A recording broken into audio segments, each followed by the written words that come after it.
Welcome to Ryan's Running Reviews in partnership with Roadrunner Sports, and today we're taking a look at one of the most popular running shoe lines around. It's a Saucony Endorphin Speed 4. Let's run with it. Before we get started, I do want to say these shoes were provided to me by Roadrunner Sports. However, no one had a chance to preview this video, and this final synopsis is my own. I'd also like to say please leave a like on the video and consider subscribing. Here we go. The Endorphin Speed 4 is Saucony's plated tempo neutral daily trainer designed for those faster runs. However, this shoe is quite versatile. It can work for race day and it can work for those easier training runs as well. People have come to absolutely love this shoe, and this has become one of the most popular plated daily trainers around. Now, what separates this shoe from the very similar looking Endorphin Pro 4 is the fact that the Pro has a few more millimeters of stack height, a full-length carbon fiber plate, which makes it much more stiff and aggressive. And this version of the Endorphin Pro has PWRRUN PB on the outside with PWRRUN HG on the inside. So it has two different kinds of foams, while the foam here on the Speed 4 is just PWRRUN PB. So while they look awfully similar, the Speed is going to be the less aggressive while still snappy and fast running shoe. The Speed 4 costs $170 and does gain just a little bit of weight. Last year it was 8.1 ounces and this year it's 8.2, which is pretty good for this category, making this a rather light option. However, the stack height remains unchanged. We have 36 millimeters in the heel and 28 in the forefoot for that same 8 millimeter drop. However, I will say even though the stack height is the same, it appears that the midsole has a little bit more volume to it, especially towards the heel. They widened it up a bit, so there is a little bit more PWRRUN PB here, even though the stack height is identical to last year. The magic of this shoe really comes down to the midsole, which is of course PWRRUN PB, a beaded PEBA material, and PEBA is one of the top shelf running shoe foams on the market. So when Saucony put that in one of their plated daily trainers, people lost their minds, and it's part of the reason why this shoe is so popular.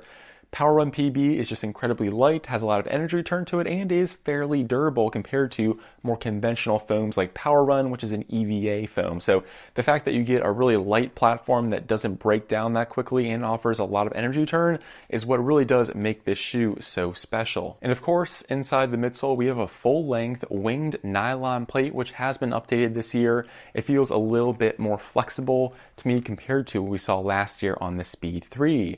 We can still see those stability nylon wings on the lateral side and on the medial side. These were added on the Speed 3 and continue to be used here on the Speed 4 to give the midfoot some additional rigidity and to help stabilize that rather soft PWRRUN PB foam.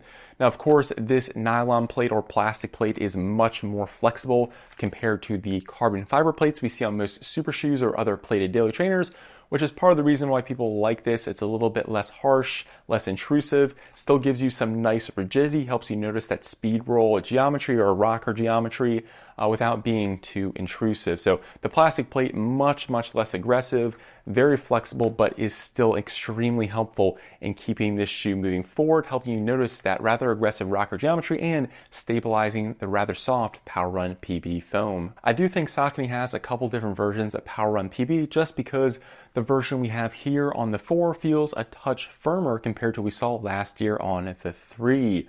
The heel section's wider, has a little bit more volume to it, even though it has the same stack height, and the forefoot is also a smidge wider as well. So they kind of tweaked the geometry. I'm not sure if that plays into how this actually feels, but for me, it felt just a little bit firmer compared to last year. However, if we compare it to other PEBA shoes like the New Balance Rebel V4, this is significantly softer compared to the Speed 4. Now, I think it's just how they formulate the foam. This has a lot more compression to it, but I do feel like the Speed has a little bit more bounce back to it and is probably going to be more durable over the long run as well. The Speed 4 absolutely accomplishes its goal of being a light and fast daily trainer and can easily be a race day shoe for those of you that aren't a huge fan of carbon fiber plates.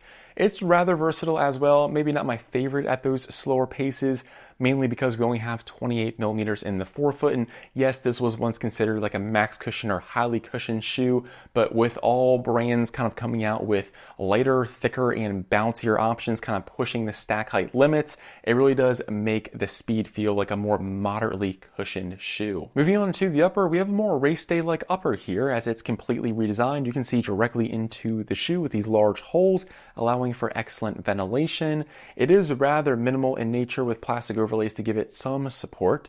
It does fit true to size, although I will say maybe just a tad bit narrow. Again, kind of more like a racing shoe, although not as snug compared to the Pro 4. The tongue is gusseted, which I am happy to see, although it is rather thin. It's basically just 2 layers of mesh on top of each other, and then the top of the tongue is lightly padded to help with lace pressure.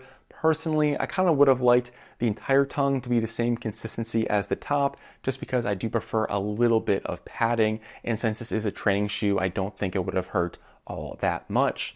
If we move towards the back, it's lightly padded. The heel counter is rather stiff, which I'm happy to see. I thought the lockdown was good, although not as great compared to what we saw last year. The heel counter on the Speed 3 was incredibly aggressive, helped with the lockdown. Some people found it to be too aggressive. For me, I thought it was fine. You just have to have some thicker socks in the ankle and Achilles area, so they did back off on making the heel counter just a little bit less aggressive this year. Otherwise, I thought the lockdown was fine. Again, slightly more snug fit, and I do wish the tongue maybe had a little bit more padding, but otherwise, I was quite happy with it. Saucony typically does a good job with their uppers, and I don't have too much to complain about here. Saucony did add what they are calling a super responsive sock liner. It's essentially a higher quality foam compared to most other traditional inserts, and this is not PWRRUN Plus like we see from most other Saucony running shoes, and I think they did this because this appears to be a lighter and thinner foam, keeping the shoe from weighing more. So interesting touch here. So just gives you a little bit more cushioning, but is less cushioning compared to the PWRRUN Plus insert we see from, again, most other Saucony running shoes. I'm happy to report that Saucony added more rubber to the outsole this year with a unique traction pattern to help with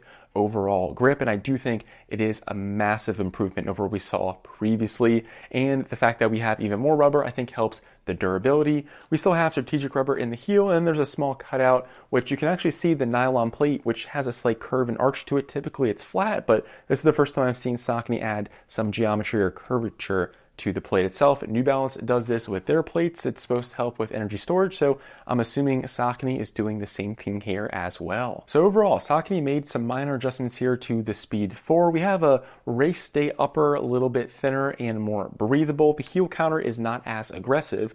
The midsole has more volume to it and feels like a slightly firmer version of PWRRUN PB, a little bit wider in the heel and forefoot. More rubber on the outsole, and I'm happy to see the Speed 3 kind of continues to be a rather tried and true quick daily trainer. And yes, it does work at a wide variety of paces, but with all the other shoe companies kind of stepping up their game, coming out with new foams, I really like what New Balance is doing with their fuel cell line. I think the Speed becomes a little bit less unique. When this first came out, it really stood all on its own and just gave runners a really unique experience. But Hoka's coming out with things like the Mach X, which I really do like. Yes, that's a little bit heavier, but I think gives you a nice plastic plated daily trainer experience. Now this is rather light. I think it does give you a fun and special ride, but I think companies are starting to catch up with their foams, plates, and overall technology. That concludes the review. Let me know in the comments what you think of this slightly redesigned Endorphin Speed 4. I would love to hear from you. Well, I'm Ryan from Ryan's Running Reviews, and I'll catch you guys on the next one. Thanks.